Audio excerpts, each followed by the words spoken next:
فرمائیں۔ ایک تو یہ کہ یہ جو حضرت بلال والا واقعہ ہے کہ آپ جب تک خانہ کعبہ کے اوپر چڑھ کے آپ نے اذان نہیں دی تب تک صبح نہیں ہوئی.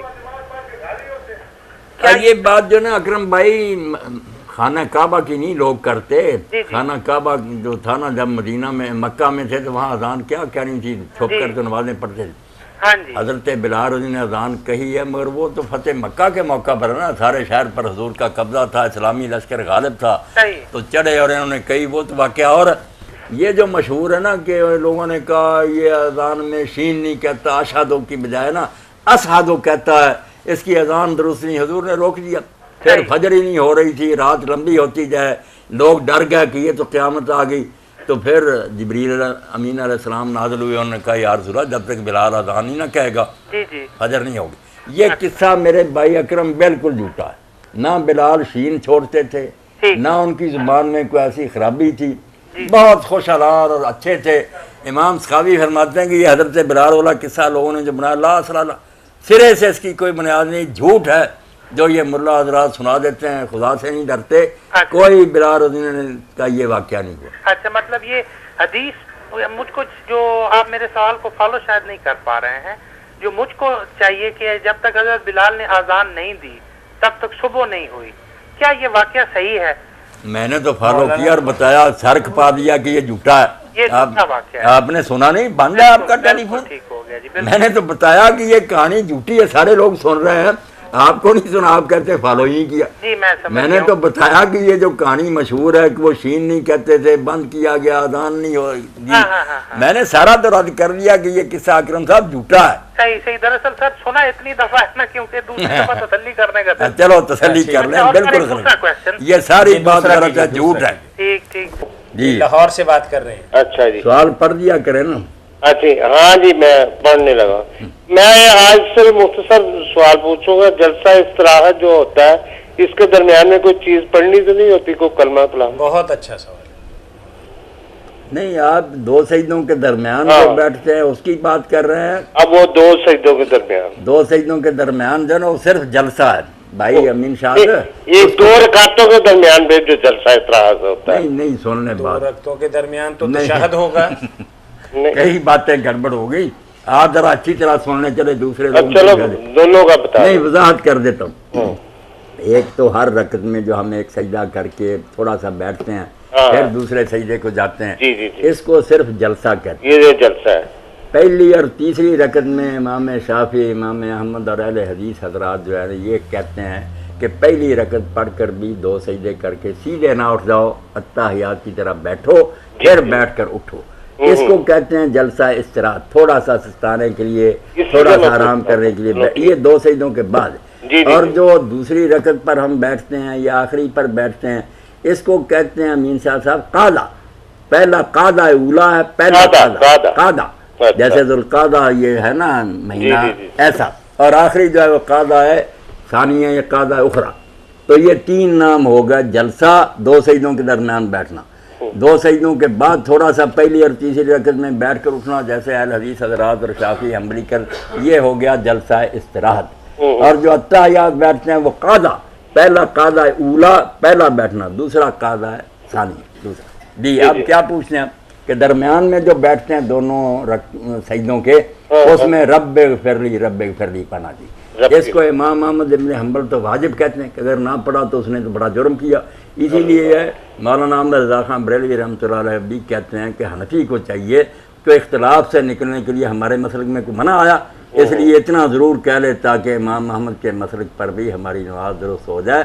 العطائے نبویہ جو فتاوی ان کا، اس میں انہوں نے فاضل بریلوی رحمۃ اللہ علیہ لکھا کہ حنفی بھی اتنا ضرور کر لے، ورنہ پتہ نہیں احمد بن حنبل کی بات ہی صحیح نکلائی تو کیا بنے گا نماز کا. سارے لوگ درمیان میں بیٹھ کر رب اغفر لی اتنا تو دو بار کہہ لینا. ٹھیک. وہ جو بعض لوگ اس کو لمبا کر کے وہ لمبا اللہ اغفر لی وارم نہیں نہیں وہ بھی آتا مگر وہ اتنا ثابت نہیں. یہ تو حضرت حذیفہ رضی اللہ عنہ فرماتے ہیں نا کہ میں حضور کے ساتھ تہجد پڑھ رہا تھا اور نبی علیہ السلام کے درمیان میں بیٹھتے تھے، میں ساتھ کھڑا ہو گیا. بڑی لمبی آپ نے پڑھی ہے، حتیٰ کہ میں چاہتا تھا کہ چھوڑ کر بھاگ جاؤں مگر میں نے پھر کہا یہ بھی بے ادبی ہے. آپ نے سورہ بقرہ، آل عمران، مائدہ، نساء ساری ایک ہی رکعت میں 6-7 پارے کھڑے اب اللہ کے رسول کی بات کا کون مقابلہ کر سکتا؟ پاؤں سوج جاتے، ہم عائشہ رضی اللہ عنہا فرماتی ہے اللہ کے رسول آپ تو بخشے بخشا ہیں، فرماتے افلا اکون عبدا شکورا، اگر رب کے انعام مجھ پر زیادہ تو میں اس کا شکر گزار بندہ نہ بن۔ اچھا مولانا یہ ایک ہی دفعہ پڑھنا ہے یا زیادہ دفعہ پڑھنا ہے؟ کون سا؟ رب اغفر لی جو آپ نے فرمایا، رب اغفر لی 2 مرتبہ ہی کہا، زیادہ بھی اگر پڑھے وہ آپ نے تو پڑھا سورۃ بقرہ کے برابر، جتنی دیر میں سورۃ بقرہ پڑھے اتنی دیر بیٹھے پڑھتے رہے۔ مولانا صاحب دو رکعتوں کے درمیان 1 رکعت پڑھ لی اور اس کے بعد بیٹھ گئے اتحیات کی طرح جلسہ استراحت جس کا میں نے پوچھا ہے، اس کے دوران کیا پڑھنا چاہیے؟ نہیں اس میں کچھ نہیں پڑھنا چاہیے، وہ ذرا بیٹھنا اچھا وہ تو اتنا لمبا ہی نہیں نا، 2 سجدے کر کے بیٹھے اور بیٹھتے ہی اٹھ کھڑے ہوئے۔ ایک اور آخری بات میں پوچھنے والا ہوں کہ وہ وہاں جو ہے نا اٹھتے وقت وہ شیعہ حضرات اپنی کتابوں میں لکھتے ہیں، حضرت علی رضی اللہ عنہ سے روایت کرتے ہیں، ہماری کتابوں میں بحقی میں ہے، مگر ہم کہہ دیتے ہیں اس میں حارث راوی ہے، وہ کہتے ہیں حارث سے سارا علم بھی سیکھتے، اور تمہارے سارے امام کہتے ہیں کہ وراثت کا علم ہم سیکھ ہی نہیں سکتے تھے اگر حارث نہ ہوتا، مگر شیعہ ہونے کی وجہ سے وہ کذاب ہو جاتا۔ اس نے کہا کہ حضرت علی رضی اللہ عنہ نے فرمایا، اور یہ بات میرے دل کو بہت لگتی ہے، کوئی مانے نہ مانے میں مجبور نہیں کرتا، کہ جب جلسہ استراحت کرے نا تھوڑا سا بیٹھے پہلی رکعت میں بھی اور تیسری میں، تو اٹھتے وقت پھر وہ ہاتھ زمین پر رکھے سہارا لے کر، اور یہ بحول اللہ و قوت سے یقوم وقت، اے اللہ تیری طاقت اور تیرے زور سے ہی میں بیٹھتا ہوں اور تیرے سارے سے اٹھتا ہوں، بحول اللہ ہے و قوت ہے یقوم وقت۔ بہت مناسب دعا ہے، کرے نہ بھی ملے حدیث میں تو تب بھی کوئی بات نہیں۔ نماز میں صحابہ کرام اور تابعین نے اپنی طرف سے بہت دعائیں کی ہیں، جس سے پتہ چلتا کہ یہاں کھلی چھوٹ ہے کہ لوگ جو چیز چاہیں اپنے رب سے مانگ لیں، جکڑے ہوئے نہیں۔ کئی دعائیں ایسی کی جو حضور نے بالکل نہیں بتائی تھی، مجھے اجازت دی تھی کہ اللہ سے مانگنے کے لیے نماز پڑھتے ہو، کون سی بندش؟ بحول اللہ ہے و قوت ہی اقوم و واقعد۔ جزاکم اللہ۔ میں رفع الیدین کے بارے میں کچھ پہلے تھا نا، ایک بات اس پروگرام میں کہنا چاہتا ہوں تاکہ سارے میرے بہن بھائی سن لیں، یہ بہت اہم بات ہے، ہمیشہ یادگار۔ آپ یہ سن لیں کہ میں کسی خاص مسلک کا وکیل نہیں ہوں، میرے نزدیک بریلوی، دیوبندی، اہل حدیث، شیعہ چاروں ایک گلدستے کے 4 پھول ہیں، سب کی خوشبو الگ الگ ہے۔ میں یہ سنی سنائی باتیں نہیں کرتا ہے، ان کا سب کچھ میں نے پڑھا، میرے پاس ڈھیروں ہے۔ اس کے بعد میں کہتا ہوں کہ ان میں کافر نام کی کوئی بات نہیں ہے، یہ سب مسلم ہیں، اللہ کے رسول کے پروانے ہیں، دین کے دیوانے ہیں۔ سمجھنے میں کوئی غلط فہمی کسی کو اگر ہوگی تو کوئی بات نہیں، جہاں تو اس کا علم تھا اس نے اپنا علم استعمال کیا اللہ اس کی نیت کے مطابق۔ اس لیے ایک تو یہ جو نا کہ میں ان میں سے کسی کو برا کہوں، یہ توقع مجھ سے نہیں رکھنی چاہیے، یہ بالکل مسلم ہیں، ان کا احترام کرتا ہوں، ان کے علماء کا عزت سے نام لیتا ہوں۔ دوسری بات کہ جو کچھ میں کہتا ہوں وہ وہی الہی نہیں ہے کہ مجھ پر کوئی معذلہ وہی آتی میرا کہنا جو حرف آخر ہے۔ میں بھی ایک انسان ہوں، جو میں نے پڑھا وہ میں پیش کرتا ہوں، غلط بھی ہو سکتا ہے، دوسرے لوگ اپنی رائے بھی رکھ سکتے ہیں، مگر اس پروگرام میں جدل اور مناظرہ نہیں ہونا چاہیے کہ بعض مذہبی لوگ جو ہے نا وہ بحث شروع کر دیتے ہیں، جیسے وہ مدرسوں میں آتی ہے۔ اس بحث کے لیے دوسرا فورم ہے کہ میری مسجد میں آئیں، بیٹھیں گے، ان کی دلیلیں بھی سنیں گے، وہ میری سنیں۔ یہاں صرف پوچھا کریں نا، جو میں نے کہہ دیا اس پر بات ختم۔ اس پر اگر آپ نے دلائل لینے ہیں، گفتگو کرنی ہے تو مسجد میں تشریف لے آئیں جمعرات کو یا جمعہ کے دن رمضان شریف کے بعد، انشاءاللہ بیٹھ کر میں اپنے بھائی کی سنوں گا، وہ میری سنیں، ساری دلیلیں دیکھ لیں گے۔ یہاں جو جھگڑا شروع ہو جاتا نا، جیسے کل ایک بھائی نے کیا، کچھ میں بھی جذباتی ہو گیا تو بات ہو جاتی ہے خراب۔ یہ لائیو پروگرام ہے، یہاں تو سارے میرے بھائی بہنیں سن رہے ہیں، یہ محبت کی باتیں ہیں۔ میں سمجھا دیتا ہوں کہ بھائی کچھ میرے بھائی یہ کہتے ہیں، میرے خیال میں یہ بات درست ہے۔ اس کے بعد جھگڑے شروع یہاں کر دیں تو پھر تو یہ عورتوں کی جیسی لڑائی شروع ہو جائے گی، اس سے پناہ مانگنی چاہیے۔ آپ سارے میرے بھائی ہیں، مسلم ہیں، میں ان میں سے کسی کی تکفیر جو ہے نا، کافر کہنا اس کو کہتا ہوں، جو کہتے ہیں وہ آپ کافر ہو جاتے ہیں، ان کے بارے میں کوئی کلمہ ایسا نہیں کہنا چاہیے۔ مسئلہ آپ کر سکتے ہیں کہ میرے خیال میں یہ درست ہے نہیں۔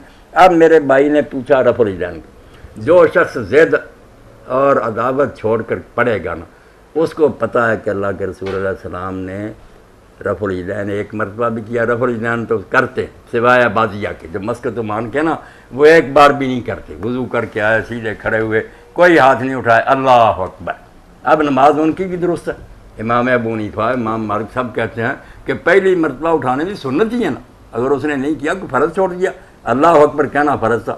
نماز وہ بھی ٹھیک پڑھ رہے ہیں، مسجد عمان اب ان کے قبضہ میں، وہاں سلطان قاضی عالم سارے آبادی ہیں، ان کے پیچھے لوگ نمازیں پڑھتے.